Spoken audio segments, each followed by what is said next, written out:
Buhay na naman ang issue ng Enlisted Men's Barrio o EMBO sa pagitan ng Taguig at Makati. Pinabuksan ng Korte Suprema ang mga health at daycare center para magamit ng mga residente, pero pumalag naman ang mayor ng Makati. Kumuha tayo ng update sa agenda report ni Andrea Salve live mula po dyan sa Taguig. Andrea.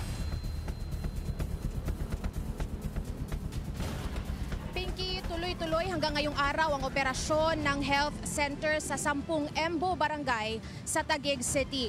Ang pansamantalang kapangyarihan na iginawad sa Taguig LGU, pinalawig ng korte. Sa panibagong court order na inilabas ng Taguig City RTC kahapon, ang 72-hour TRO ay ginawa ng 17 days. Inaatasan nito ang Makati City LGU na bigyang access ang Taguig City Local Government sa mga pasilidad na pagmamay-ari ng pamahalaan sa loob ng 10 EMBO barangay.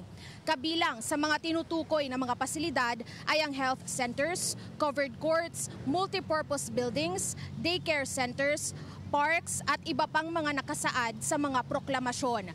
Giit ng Taguig LGU, sa kabila ng pasya ng Supreme Court na ilipat sa Taguig ang EMBO barangays mula Makati, ay hindi umano ito pumayag na hayaan silang buksan ang mga pasilidad. Sa halip ay isinarapaan nila ng Makati, partikular na ang mga health center at mga daycare center, kung kaya't mahabang panahong napagkaitan ng serbisyo ang mga constituent.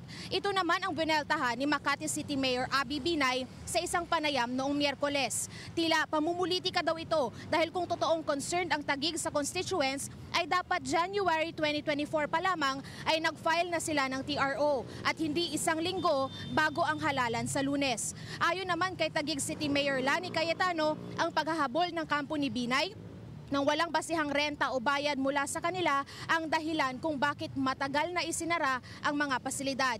Ikinatuwa ng Taguig LGU ang development sa kaso. Kasama rin sa kanilang prayer ang preliminary injunction habang hinihintay ang resolution sa merits ng kaso. Hiningi namin ang panig ni Mayor Binay dito pero wala pa siyang pahayag sa ngayon.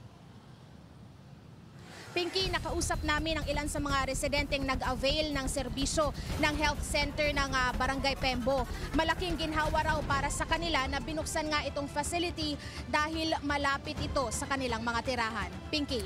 Maraming salamat, Andrea Salve live mula sa Taguig.